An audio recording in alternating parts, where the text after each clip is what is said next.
I knew something was off the moment Lexi started bringing those industrial strengths, scented candles into HR like she was trying to mask the smell of with autumn cinnamon swirl. But that morning, I was just doing what I always did, sitting at my desk in a windowless room with two dead plants, a fluorescent light that hummed like it hated me personally, and a neatly packed Tupperware of tuna salad with wheat crackers and an apple slice wedged between. Nothing fancy, no garlic, no leeks, just lunch. It was 12:04 p.m. when I took the first bite. I remember because I just timestamped a compliance note in the vendor intake log, and I'm nothing if not precise. That's the whole job. Track every thread, document every whisper, make sure nothing Alaire's point does triggers a breach with the feds. I was the ghost in the system. Lady no one noticed until a subaward went south and suddenly everyone remembered I existed. I didn't mind it.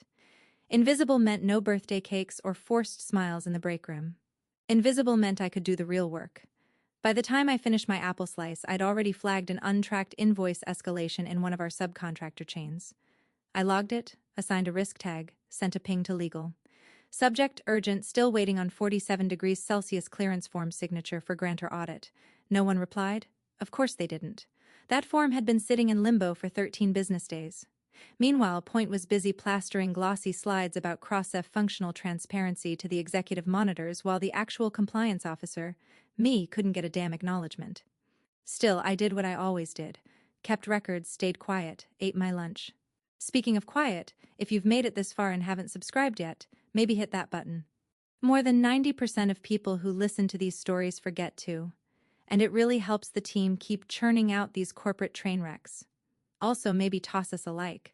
Think of it as hazard pay for surviving HR horror stories. Anyway, where was I? Ah, yes. Tuna salad, forgotten form, and the beginning of the end. I didn't even hear Lexi approach.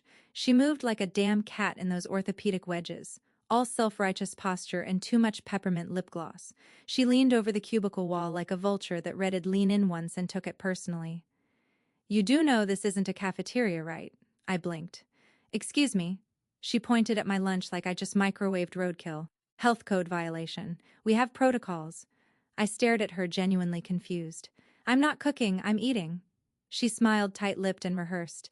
Still, we don't want to encourage unsanitary behavior. Come see me in HR when you're done digesting. Digesting? Was I a snake? I wiped my mouth, closed my Tupperware, and followed her down the hallway. She didn't speak. She didn't need to. I'd seen that walk before, back when they cut our operations lead for poor hallway decorum. That man tripped once over a printer cord. HR room smelled like Bath and Body Works and misplaced authority. She had a folder waiting. My name was already printed on the front, typed bold. Lexi sat, smoothed her skirt, and delivered the kind of speech that had clearly been practiced in the mirror. Due to repeated violations of workspace hygiene policies and failure to adhere to internal meal protocols. We're terminating your employment effective immediately? My mind blanked. I what? Repeated violations? Lexi blinked slowly, like I was a dumb child in need of guidance. You've been eating at your desk for months. I've had reports from who? The skeleton in accounting who talks to his stapler. But I didn't argue. I didn't cry. I didn't do the walk of shame. I nodded, signed the form, and stood. On the way out, I stopped by the break room. That's when I saw it. Taped to the wall above the coffee machine next to the expired birthday bagels Wednesday sign was my photo. Black and white printout from my badge. Someone had scrolled across it in red marker. Terminated unauthorized eating. Do not rehire. I stared at it for 10 full seconds. Not because I was shocked, but because the absurdity almost made me laugh. It looked like a damn wanted poster from a dystopian comedy. All because I ate lunch where I worked because I didn't perform compliance with enough team culture sparkle. I walked out. I didn't take my monitor cactus. I didn't look back, but as I stepped into the elevator, I pulled out my phone and forwarded one email to my personal inbox. Subject: Unresolved Risk Memo Grantor Dependency Attachment Routing Chain Form 47 degrees Celsius unsigned.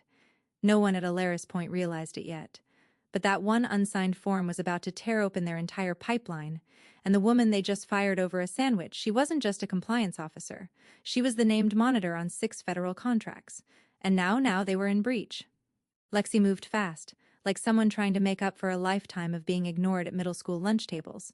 Within 45 minutes of the cafeteria comment, I was called to HR with all the subtlety of a fire drill. They didn't even let me finish processing the passive-aggressive threat. Just a Teams ping from her assistant with the subject line, Immediate HR, sit-down workspace hygiene concern. I walked down the beige hallway past the motivational posters. Integrity is doing the right thing even when no one is watching, which felt extra funny in a building where it actively watched our keystrokes. The door to HR was already open. Lexi sat there like she was holding court in a courtroom made entirely of discount laminate and weaponized lavender oil. She slid a folder across the desk without a word. I opened it, my own name, my own job title, a document already filled out. Jennifer Lynn Orga, final notice of termination. Reason: health code violation, unauthorized meal consumption in non-designated area. I blinked. Is this a joke? Lexi smiled like a woman who learned everything she knows about power from Real Housewives reunion specials. This has been reported multiple times. Repeated non-compliance can't be ignored. Lexi, I eat a sandwich at my desk while tagging risk memos. That's the whole violation. She clicked her pen twice like she was daring me to argue. There are procedures, Jennifer.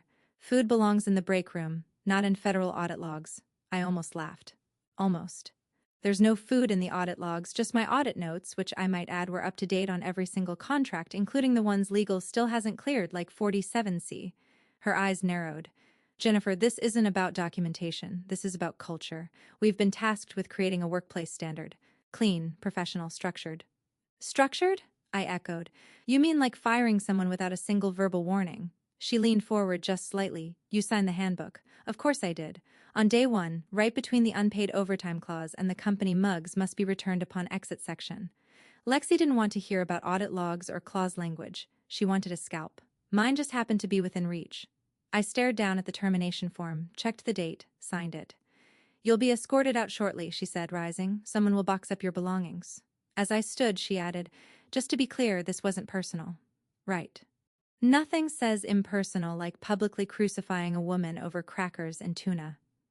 When I walked past the coffee station, it was already there. My badge photo printed on a sheet of cheap copy paper, scotch taped to the wall. Scrolled in red ink across my face were the words, terminated unauthorized eating. Do not rehire. Someone had even drawn a frown under my chin. I guess professionalism now included office doodles. A few employees stared at it, then at me. One guy from finance actually chuckled. Another whispered, Jesus, I didn't flinch, I just kept walking. Humiliation only works if you accept it. I had no intention of making this easy for them. I took the elevator down alone. The whole ride felt like a bad dream. One where the rules change mid-scene and no one tells you. 8 years of spotless records, 0 flags, 4 promoted grant cycles, and now I was a footnote on Lexi's zero-tolerance spreadsheet. A punchline. In the lobby, I paused by the revolving door. I opened my phone, pulled up my sent folder, and tapped out one last message to my personal account. Subject: Internal routing chain unresolved risk memo. Grantor dependency attachments, all 6 compliance logs from my active named monitor contracts, including the unsigned form 47 degrees Celsius. I hit send. Then I walked out, past the security guard who didn't meet my eye, past the receptionist who was suddenly too interested in her keyboard. I didn't take my mug, I didn't take my stapler, but I took one truth with me, heavy in my chest. Lexi didn't just fire a mid-level compliance officer. She fired the only person authorized to oversee the active federal audit trail on 6 major contracts. And the moment my name stopped appearing in their system, Alaris Point became non-compliant. Retroactively, indisputably, irrevocably, they just didn't know it yet. The silence hit hardest once the apartment door clicked shut behind me. It was that cheap kind of quiet you only get in a one-bedroom with thin walls and neighbors who whisper louder than they talk. I dropped my tote bag onto the floor, still full of the personal items HR hadn't gotten to. A desk cactus, a novelty mug that said Data Witch, and the tuna sandwich they let me keep as if that somehow balanced the humiliation. I didn't sit down right away, just stood there staring at nothing. Jacket still on, watching a dust mote spin in the slant of late afternoon sun like it was mocking me. 8 years, no fanfare, not even a cardboard box with my name on it, just a pink slip and a smile from someone who smelled like mall perfume and power hunger. I walked to my tiny kitchen, unwrapped the sandwich and took a bite. It tasted like revenge, or maybe just mayo. Either way, I chewed slowly, deliberately, letting the act of eating feel like protest. Then I opened my laptop. There's a folder on my desktop most people at Alaris Point didn't know existed. Hell, most people at Alaris Point didn't know I existed. I called it Offsite Audit Full Archive. Inside were subfolders of every contract I'd ever touched, every risk flag I'd filed, every email chain they thought got lost in the shuffle of daily operations. I didn't keep it because I didn't trust the company. I kept it because the company never once gave me a reason to. I clicked into the most recent grant, a monster subcontract worth $160 million, flagged as high sensitivity due to Department of Energy funding. My eyes scanned the MER data looking for the file I knew was buried in there somewhere. Grantor Clause's Federal Oversight Rev 6 PDF found it. I opened the document in Control Plus function named Monitor, 4 hits. The third one stopped me cold. Clause 17 billions. Disqualification triggers if during the active contract cycle, the named monitor is terminated, reassigned, or otherwise removed for reasons including, but not limited to internal misconduct, oversight breach, or failure to comply with company code of conduct. The grant shall be considered immediately non-compliant and subject to suspension of federal funds pending independent review. There was my name in bold right there in the company submitted appendix. Jennifer Lynn Orga, named monitor subaward line 7 degrees Celsius delta. My breath didn't catch. My hands didn't shake. Not this time because the sting of betrayal had already faded. Now there was only clarity. By citing internal misconduct, Lex's phrasing, not mine, they had flagged me under a high-risk clause without realizing it. That one little HR checkbox had just tripped a $160 million wire. Retroactively, Point wasn't just at risk of losing a grant. They'd already lost it. They just hadn't done the math yet. Only thing keeping that audit line alive was me, my credentials, my signature, my clearance, and they cut me out over a goddamn sandwich. The more I read, the clearer it became. The moment they filed that termination notice and classified it as policy violation, they handed the grantor everything it needed to launch a compliance review. Not a delay, not a warning, a full-blown contractual breach. I pulled up the company org chart on my phone just to confirm. The new compliance officer, Craig something, had only been on board for 3 weeks.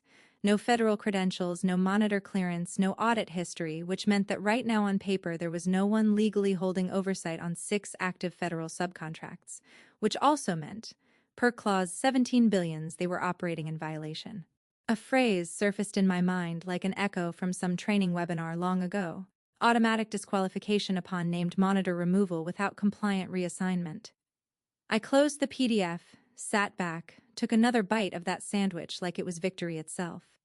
All these years, I'd tiptoed around execs who didn't know my name, fixed errors that weren't mine, triple-checked vendor logs so some SVP could take credit for clean audit cycles in his quarterly deck. And the one time I ate lunch at my desk like a human being, they tried to erase me from the building. But compliance doesn't care about breakroom politics. It cares about signatures, timestamps, names on paper, and mine just became the most dangerous name in the entire Point directory. They wanted me gone, fine. I just didn't think about what would follow me out the door. I didn't sleep much that night, not because of nerves, but because my brain was chewing on the kind of precision that kept me up like black coffee. For 8 years, I documented every deviation, logged every internal delay, followed every breadcrumb of compliance failure to its source. I knew what would happen next at Alice Point, not if when. The only unknown now was who else knew what I knew. At 6:47 a.m., I booted my laptop. No Slack messages, no Teams pings, just the calm of a desktop without corporate spyware. For the first time in years, I brewed coffee, sat cross-legged on the couch in yesterday's blouse, and opened a fresh draft in Proton Mail.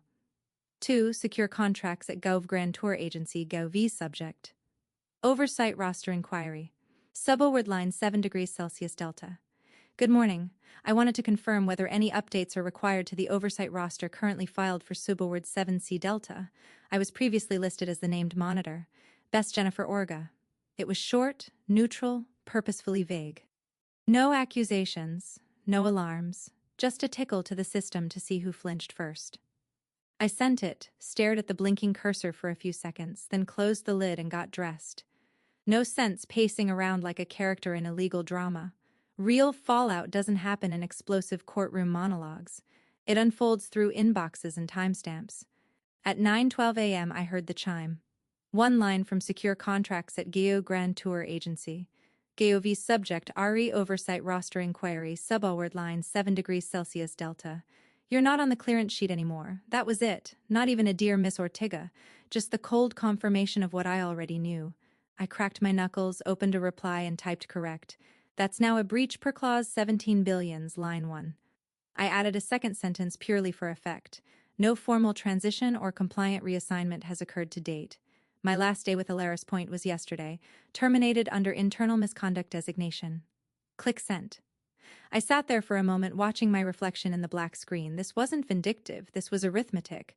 A clause plus a trigger equals a consequence, and I wasn't going to lift a finger to stop it. But I wasn't going to sit still either. It took less than 20 minutes to draft the necessary filings. I'd started the paperwork weeks ago, just a backup plan back then, in the same way a parachute is a just-in-case for people dumb enough to jump out of planes. Now it was my lifeline. Jennifer Ortega LLC Right Arrow officially renamed to Audit Nest Services. Filed in D.C. with active EIN Limited Services tag and a registered statement. Audit Nest Services is not presently affiliated with Alaris Point, Inc. and holds no contractual obligations to said entity as of the termination date 10/16. I uploaded a scanned copy of my badge cut in half and attached the PDF confirming federal clearance suspension due to loss of named monitor status. And then, as the final stroke, I opened a new message. Different inbox this time, when I hadn't touched in a while, to M. Miranda at Alaris Legalcom BCC. My personal archive subject clause 17 billions. Line 1, no body text. Just the subject line because Miranda would know. She was the one who flagged clause 17 billions with me 2 years ago, during a late-night compliance mapping marathon back when legal still had humans and not just culture alignment specialists. She was sharp, quiet, underappreciated like the rest of us. And crucially, she hated HR's power plays. I stared at the screen for a long time before hitting send. That was my version of tossing a lit match into a dry haystack not to start a fire to make sure no one could pretend they didn't see the smoke later. Then I shut my laptop, exhaled for what felt like the first time in hours, and finally stood up. I wasn't Jennifer Orga from Alaris Point anymore. I was now the founder of a federally registered audit consulting firm with no conflict of interest and the full digital footprint of Alaris Point's mistake. Funny thing about the people who build the scaffolding, no one sees them until it all collapses. And when it does, they're the only ones with a map of where the bolts were missing. The first crack came not from a phone call or formal notice, but from a breadcrumb buried deep in a shared drive, an access log ping from the grantor side that hit Alaris Point server like a cold slap in a warm boardroom. The liaison had run a routine audit cross-check, something banal, maybe checking document version controls, maybe syncing form submission timestamps. Doesn't matter. What mattered is that the clearance certificate tied to subalward 7 degrees Celsius delta through a mismatch. Clearance expired monitor removed status, unresolved at 7:41 a.m. Alaris Point's compliance servers logged 5 separate requests from the grantor's digital portal. Then the messages started piling in. Request confirm oversight continuity. Request identify replacement named monitor. Request submit incident response explanation. The coup. Franklin Marlowe, who wore khakis like they were armor, got wind around 10 a.m. He was in the middle of a culture huddle when someone from legal leaned in, whispering something that made the color drop out of his face like a glitch in a Zoom filter. By 10:07, Franklin had canceled his next 2 meetings and scheduled a full internal audit. Immediate, full scope, cross-departmental, all hands. New compliance officer, Craig wasn't ready. That's not an insult, that's just math. He'd only been on the job for 25 days, hadn't even finished onboarding, still referred to SharePoint as that folder thing. Now he was staring down 6 major subcontracts with a risk ledger that still had my name stamped on every line. 6 contracts, $160 million, 1 missing clearance. Tried to cross-reference my access logs. The problem was the logs didn't lie and neither did the audit trail because I built them. At 10:19, an internal Slack thread leaked from the compliance leadership channel. Screenshot attached to a burner Reddit post. Thread title, who removed the named monitor before audit closure. It got worse from there. One comment, wait, why is she still listed on the D-Energy ledger? Another, someone call legal. This is a clause 17 violation. And another more desperate. We have an audit window open in 11 business days. Fix this. By 11:30, someone tried to call me. Blocked number. I didn't answer. They didn't leave a voicemail. I sat at my kitchen table sipping lukewarm coffee from the Data Witch mug I'd rescued from HR's emotional purge, watching the storm swirl from a safe distance. I didn't have to lift a finger. I'd already done all the work months ago when I was still invisible. Back when they thought compliance was just a checkbox, a formality, something they could decorate with pastel posters about integrity. and then ignore when inconvenient. Now the risk register, the very system I'd spent the better part of my career building, was turning on them because Risk doesn't forget. Risk doesn't care about company happy hours or zero-tolerance PR slogans. Risk follows the paper trail, and that trail still led to me. Across town, Franklin was pacing. Craig was drowning. Lexi was likely in a corner office crafting a LinkedIn post about leadership through adversity. But none of them had the clearance. None of them had the clause knowledge. None of them had the internal routing logs that tied every single unresolved memo, every single dangling 47 degrees Celsius form back to a person who no longer worked there. I did, and I wasn't calling anyone back. Not yet. Let them sweat. Let them scroll back through 8 years of emails trying to find where they lost control of the story. Because the funny thing about being invisible all those years, no one thought to check if the ghost kept receipts. The letter hit Point's inbox at 8:04 a.m. Subject line, Formal Oversight Clarification Request. Urgent response required. It was addressed to Franklin Marlowe, CCD to Legal Compliance and Grantor Relations. 10 lines, cold precise. Please provide formal explanation for the removal of named monitor Jennifer Ortega from subaward line 7 degrees Celsius delta through 9 billions kilo. Per clause 17 billions of the grant agreement. Monitor transition requires compliant clearance and disclosure. Failure to provide compliant justification within 48 hours will result in status change to high-risk entity and subsequent funding action. Franklin panicked. Craig folded. Lexi went silent. By noon, the legal response had been drafted, revised, stripped of liability, and sent. It was the kind of language designed by people who think contracts are riddles and rules are optional. The removal of Miss Ortega was the result of a procedural internal HR action unrelated to grant performance. No misconduct was related to federal oversight duties, even threw in a paragraph about culture reform and standardizing workplace behavior expectations. Somewhere illegal. Someone must have high-fived themselves. At 4:42 p.m., the agent replied, "Understood." To clarify, the monitor was terminated for eating a sandwich at her desk. As per clause 17 billions, this constitutes internal misconduct during active audit cycle, effective immediately. Subaward lines 7C delta through 9 billions kilo are now subject to federal fund freeze pending investigation. That was it. No back and forth, no appeals, just a $40 million pipeline, frozen like a deer in HR's headlights. And somewhere in a fluorescent-lit office, Lexi probably learned that her badge didn't carry the same weight outside the building. I was sitting at a co-working space off 8th Street in D.C. when the message came through. Not from Point, they still hadn't dared contact me directly, but from a friend at the Granders technical team. One line in Signal, they flinched. I didn't smile. There was no satisfaction in it, just inevitability. Like watching a train switch tracks because you moved the lever 2 days ago. By then, my paperwork was done. Audit Nest Services LLC registered, sealed live. EIN issued. Federal Systems registration complete. Legal structure built with redundancies, clauses, and protections I'd never been allowed to implement. Back at Alaris Point. That night, I met with a subcontractor working under a parallel DOE grant. We talked over quiet drinks at a rooftop bar while the Capitol dome glowed faint behind us. He asked me about oversight integrity models, audit reconciliation timelines, and monitor risk thresholds. Never once mentioned sandwiches. At 9:03 p.m., signed a confidentiality agreement with them. A 6-month engagement, full-scope audit assistance, high-trust clearance, 5 figures to start. When I got home, I changed into an old hoodie, sat cross-legged on the floor, and stared at the only remaining photo from my time at Alaris Point. A team picture from 3 years ago. I wasn't in it. They'd forgotten to include me. And now they'd remember. Not because I made noise, but because I documented silence. Because I tagged every risk they ignored. Because I warned them quietly, dutifully for years. Because I ate my lunch at my desk while doing the job no one wanted to understand. They fired the ghost, and the ghost rewrote the ledger not out of anger anymore, just precision. They thought they could bury it. Bury me. But compliance is like soil. It doesn't forget what you plant in it.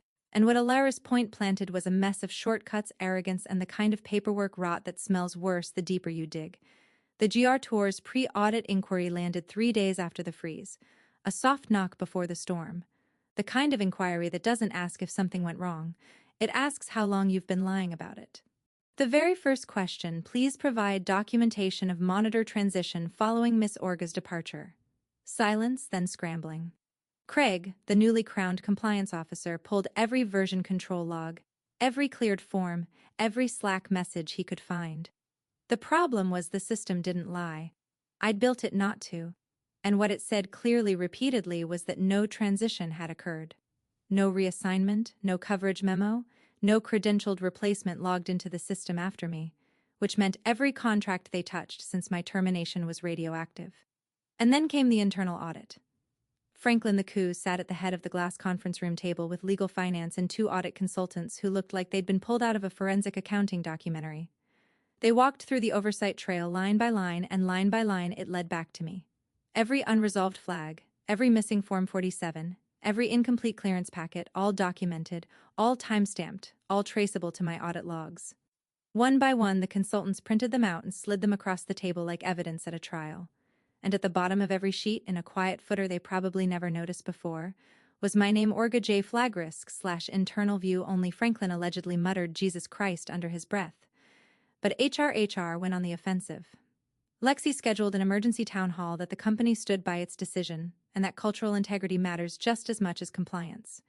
She framed my termination as part of a larger initiative to foster consistency in workplace behavior. She never said my name, but she didn't have to because someone leaked the photo.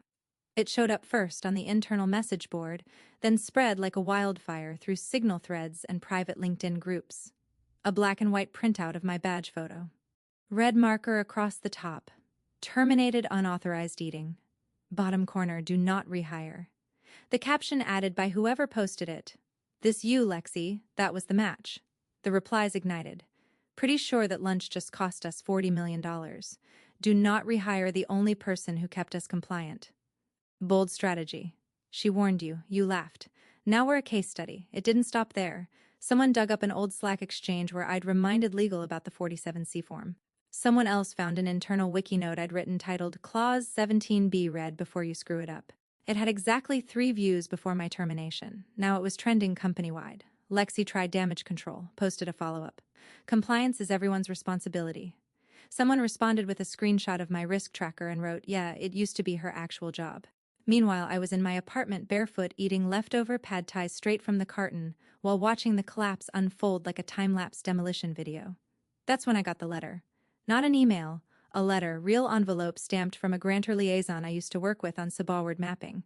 The kind of guy who never used emojis and once corrected my clause formatting with a red pen at a dinner event. Inside was a single sheet of paper typed left justified with my name at the top. Jennifer, they tried to explain it away like you were a liability. Should have known better. Next time they should have asked what you were eating. I read it twice. Then folded it neatly and slid it into the drawer with my bad shards and the last printed version of my audit ledger. No rage, no gloating, just the quiet truth. I hadn't burned Alaris Point down. It built their house on paper and tossed a match at it. The moment they decided lunch mattered more than law. The air in Alaris Point's boardroom that morning could have sliced open a watermelon. 10 men and women in tailored suits sat bolt upright like nervous schoolchildren, all pretending they weren't terrified of the quiet man at the end of the table. The federal agent in the gray jacket with the binder no one could stop glancing at. Lexi had dressed for the occasion. Charcoal blazer, conservative pearls, hair sprayed into a helmet of composure. She smiled like a politician and spoke with rehearsed precision, every syllable coated in artificial confidence. You could almost hear the LinkedIn post forming in her head. We have and continue to uphold a zero-tolerance policy regarding behavioral infractions in the workplace. She said our decision to terminate Miss Orga was not about performance but professionalism. Public food violations set a precedent, especially for compliance roles. Public food violations? She made it sound like I'd stood on a table and flung spaghetti at the ceiling. Someone on the board nodded blankly, trying to read the room. The CFO glanced sideways at legal. Franklin the Coup drummed one finger silently on his notepad. The agent said nothing for a beat, just opened the binder with the slow, final confidence of someone holding all the aces. Didn't look at Lexi. He didn't look at anyone, really just read Clause 17 billion subsection D termination of named monitor during active audit cycle regardless of internal justification or reason constitutes immediate breach of federal compliance protocol. Such breach will trigger a mandatory funding freeze and independent oversight review unless pre-cleared succession procedures are documented and verified. He turned the page, looked up. Miss Ortega's clearance was active at the time of termination. No succession was filed. No reassignment protocol executed. And for your own language, the termination was for internal misconduct which escalates the breach. He shut the binder with a finality that cracked the room in half. No raised voice, no legalese jousting. Just done. Across the table. The lawyer's pen slipped from his fingers. It hit the table with a soft click and rolled off the edge, clattering to the floor like it knew what was coming. The room was dead quiet. Lexi blinked too fast. Someone's water glass trembled on contact with the wood. The CFO's jaw tightened just slightly, like he was bracing for something he couldn't dodge. Franklin opened his mouth, but nothing came out. A puff of air, maybe an apology that died on impact. I assume the agent continued. You're familiar with the implications of breach under subaward 7 degrees Celsius delta. Or silence. Then Franklin croaked out. We believed it was a minor HR action, a desk policy issue. We didn't realize you didn't read the contract, the agent said simply. Or if you did, you didn't respect it. He stood up, folded the binder under his arm, and adjusted his watch like he had 3 more of these implosions to attend before lunch. Expect a full review team by end of week. You'll receive scheduling instructions within 48 hours. From this point forward, all communications will go through External Compliance Council.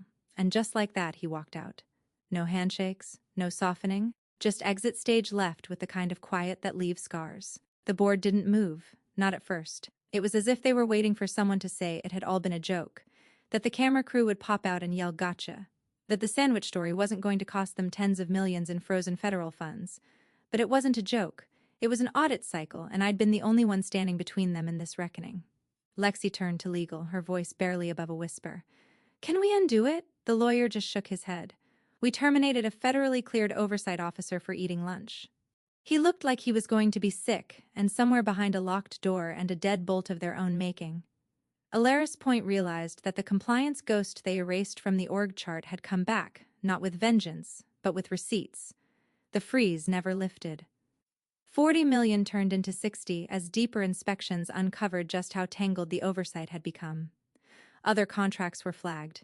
Vendor files were redacted retroactively, and the grantor began sending not emails but notices, formal ones, cold, numbered, and impossible to ignore. Alaris Point's funding tap wasn't just pinched, it was cemented shut under federal lock with a public audit schedule pinned to the system like a scarlet letter. The CEO resigned 2 days after the board meeting for personal reasons. The press release was all buzzwords and no oxygen. No one mentioned the audit, no one needed to. Within hours, his LinkedIn quietly switched to consulting in the private sector, translation, hiding, and shame. Lexi was removed by Friday, not fired, reassigned. That's how HR eats its own. Quietly with a smile, then slides the plate under the door. No farewell emails, just a revoked badge and the cleaning crew removing framed quotes about excellence through accountability. I never went back. Didn't need to. My firm, Audit Nest Services, received the contract offer the following week.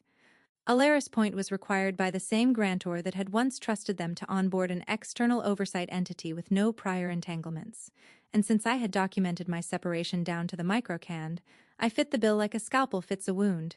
The invoice I sent them was a masterpiece of symmetry. $51,450 external oversight retention. Net 10 clients, Point in Services, resuscitation. There's a particular joy in billing the people who once taped your face to a breakroom wall. Not out of spite, just out of balance. My new office wasn't big. 2 rooms, high windows, dusty sunbeams across an ugly gray carpet. But it was mine. A pot of half-dead succulents sat on the windowsill like skeptical interns, and my assistant's desk faced mine, stocked with color-coded Post-its, and a candy jar no one ever touched. At 12:01 p.m., I opened my drawer, pulled out a fresh sandwich, turkey, cheddar, mustard on rye, and took a bite. No meetings, no warnings, no laminated behavior charts, just lunch at my desk. Across from me sat a small cardboard box I'd kept sealed since that day. Inside was my old badge from Alaris Point snapped in half where HR had tried to be dramatic. I'd kept it not for nostalgia, but for the ritual. I reached over, picked it up, flipped it between my fingers once, then dropped it into the shredder beside the filing cabinet. The motor whirred, the plastic screamed. The past disappeared in serrated slivers. A soft knock followed. My assistant leaned in, headset crooked, voice dry. Alaris Point's online too. They're asking if you'll take point on their appeal. I chewed, swallowed, wiped my fingers on a napkin, smiled. Tell them I'm eating. Appreciate you sticking around, you legends of the break room. Subscribe for more chaos. Let's make your old manager spill their coffee in fear.